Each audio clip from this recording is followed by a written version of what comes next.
बहुत बड़ी न्यूज़ देता जाऊँ सर।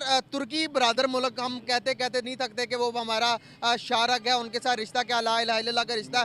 सर अभी उन्होंने आने वाले कुछ दिनों के अंदर वो ऐलान करने जा रहे हैं, वो भी इंडिया को फ्री वीज़ा एंट्री दे रहे हैं। ऐसे डिपार्टमेंट में लीड करना ये बड़ी बात है। परेड को लीड करना बड़ी बात है ये। तो ये वो अपनी खवातीन को आगे रख रहे हैं। और जो मैं बात ये पहले भी कहती रही हूँ कि joint operations in a semi desert terrain, यानी कि नॉट फुल डेजर्ट, सेमी जो टेरेन है वो डेजर्ट है उनके लिए, क्योंकि सऊदी अरब के अंदर जो जो टेरेन है ज़्यादातर वो डेजर्ट्स हैं। अगर टेक्नोलॉजीज़ की तरफ ध्यान दिया जाए वहाँ डूब रहे। चाइना इंडिया तो अपना काम कर रहा है। इंडिया को क्या, वो तो उसने तो अपना एक टारगेट रखा हुआ है। वो तो सर कैसे देखते हैं आप, हमें बड़ा मुश्किल होता है। असल ये है कि उनकी ट्रेड है, उनकी यानी कि मुल्क के कुछ मुआशी और जो यानी कि वो कह लें कि सियासी मामलात भी हैं।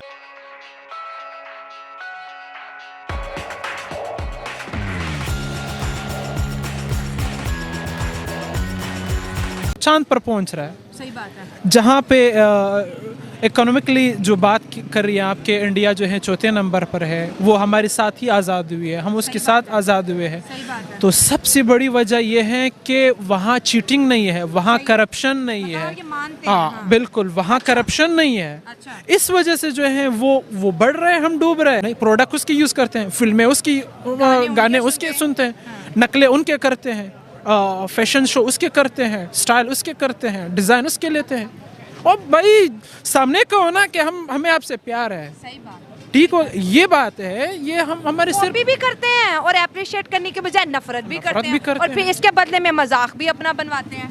वजह यही है ना, जो कमज़ोर कौम होते हैं ना, वो हमेशा ना बोलने पे तवज्जो होता है। जो होशियार होते हैं ना, जिनको कुछ ना कुछ अंदाज़ा होता है कि मैंने क्या करना है और किस तरह बढ़ना है, अल्लाह उस कौम की हालात उस वक़्त तक नहीं बदलता जब तक वो खुद ना चाहे। आप पड़ोसियों को सही तरह ट्रीट कर लो, हम वो सही ट्रीट कर लेंगे ना तो हमारा फायदा ही होगा ना।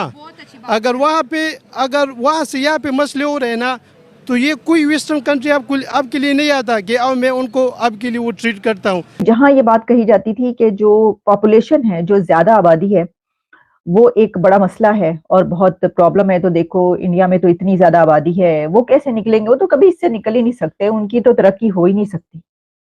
तो सबसे ज्यादा आबादी वाले मुल्क में जहां पर इतनी गुर्बत थी, उसने भी उससे निकल के दिखा दिया, उस पॉवर्टी से भी निकल के दिखाया। और उस जो एक सोच और जो एक बात कही जाती थी कि कभी उससे भी उन्होंने निकल कर दिखा दिया कि अब सिर्फ दुनिया के लीडर्स ही नहीं, पॉलिटिशियंस ही नहीं, प्रेसिडेंट और प्राइम मिनिस्टर्स ही नहीं और मिनिस्टर्स ही नहीं, बल्कि जो फाउंडेशंस हैं दुनिया की, फिलंथ्रोपिक फाउंडेशंस, बिल गेट्स फाउंडेशन जैसी, वो भी ये कह रही हैं कि ये जो है ये एक इकोनॉमिक मॉडल है और दुनिया के लिए एक मॉडल है और फिलंथ्रोपिक मॉडल है। मतलब कौन कौन सा मॉडल बन गया इंडिया, मुझे ये बता दे बस आप। वैसे तो वहां पे मॉडल्स भी बहुत ज्यादा है, पता है थानू।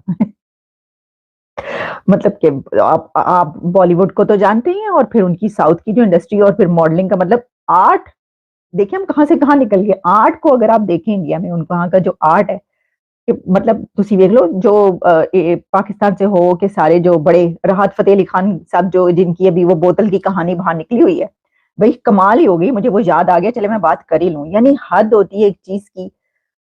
किसी ने लिखा कि देखें अगर किसी के पास से बोतल निकलेगी तो बेचारा क्या करेगा, वो फिर यही अपनी प्ली पेश करता मिलेगा ना कि भैया हो गया तो हो गया, तो ये तो मैंने ये कहा था, वो तो किसी की दम कराई हुई बोतल थी।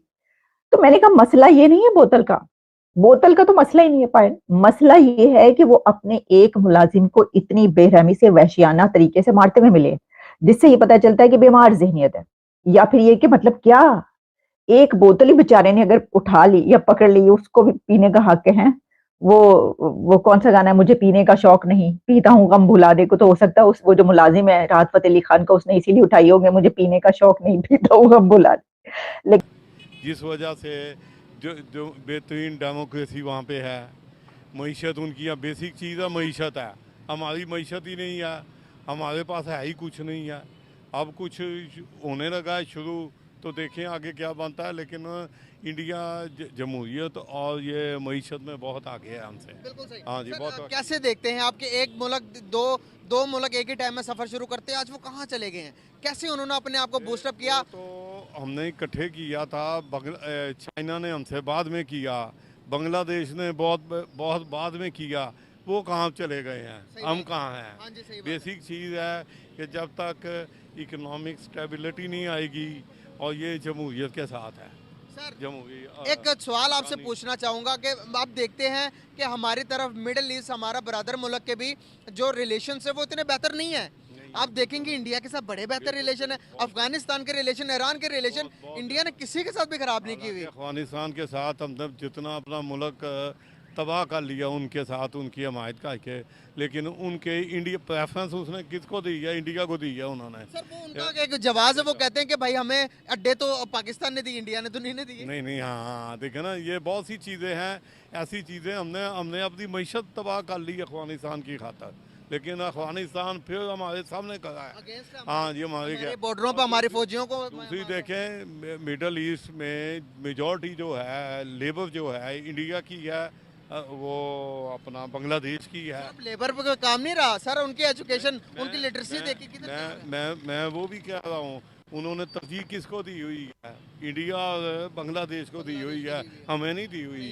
तो ये सारी चीज़ें सोचने के लिए, इसलिए मईशत ठीक होगी, हमारा लिविंग स्टैंडर्ड ठीक है, डेमोक्रेसी होगी, जमहूरियत होगी, इंसानी हकूक़ होंगे, तो तब ये चीज़ें हैं। मईशत हमारे मुल्क में इंसानी हकूक नहीं है। नहीं है, बिल्कुल नहीं है। बहुत सी चीज़ें आपको पता नहीं सहाफ़ियों के साथ क्या होता है। ये मैं एक गवर्नमेंट की बात नहीं कर रहा, ओवरऑल आप देख ले। सर, अभी तो मज़ीद मुश्किलात होने जा रही हैं इलेक्शन के बाद। वो इलेक्शन के बाद देखे होंगी, या मुल्क बेहतरी की तरफ जाएगा या क्या होगा, ये तो बाद की बात है ना। अभी इलेक्शन तो होने चाहिए। तो इसलिए वो ये कहते हैं, और वो कहते हैं जी हम ये chapter 7 of the UN charter कर रहे हैं, ठीक है जी, और जी हम techniques and tactics and procedures और इस तरह की चीज़ें, and particularly this is in a sub conventional domain, ठीक है। Maybe they wanted to say it the sub conventional domains means कि शायद मैं इसको अगर पूरी तरह एक्सप्लेन कर पाऊँ कि दैट्स अबाउट सब क्रिटिकल वॉरफेयर, ठीक है। ये उस सेंस में वो बात कर रहे हैं, लेकिन असल में वो क्या कह रहे हैं जी कि हम इंटरऑपरेबिलिटी डेवलप करना चाह रहे हैं और वो ताल्लुक बिल्ड करना चाह रहे हैं। अब लेट्स सी ये कैसे आइंदा आने वाले दिनों में ये चीज़ें होती हैं, लेकिन आपको पता है कि इंडिया सऊदी जो कोऑपरेशन है ये बड़ी तेज़ी से ग्रो कर रही है। इंडिया की प्रेजेंस मिडल ईस्ट में बहुत तेज़ी से ग्रो कर रही है। मोहम्मद बिन सलमान आए थे, उन्होंने आके एक लंबी चौड़ी जिसे कहते हैं ना एग्रीमेंट्स भी किए। सऊदीज़ जो हैं वो रेगुलरली इंडिया आ रहे हैं, इंडियन मिलिट्री लीडरशिप वहाँ जा रही है, और यही कहा जा रहा है that the relationship is reaching to the new heights. जिस तरह पाकिस्तान कहता है ना जी कि हम higher than Himalayas and all that, ठीक है, लेकिन असल में ये जो इंडो सऊदी कोऑपरेशन है ये that is not just restricting to this oil energy trade. ये जो India Middle East Europe corridor है, उसमें मैंने कल भी आपको बताया था कि the major point which Indians are looking is they are looking energy reservoirs of the Middle Eastern countries. उनको वो कहीं किसी ना किसी तरीके पे इंडिया में लेके आने हैं। देखिए दिस इज़ 2024, इंडिया की जो ट्रांसफॉर्मेशन है वो कहते हैं जी कि हमें जो ज़ीरो एमिशंस पे जाना है बाय 2070, लॉन्ग टाइम अगो। आबादी कितनी बढ़ जाए, 1 बिलियन पॉपुलेशन को एनर्जी नहीं होगी तो कैसे करेंगे। सो उनका एक बड़ी मार्केट होना, एक बड़ा बाहर होना एक के तौर पे वो समझता है मैं क्या करना है।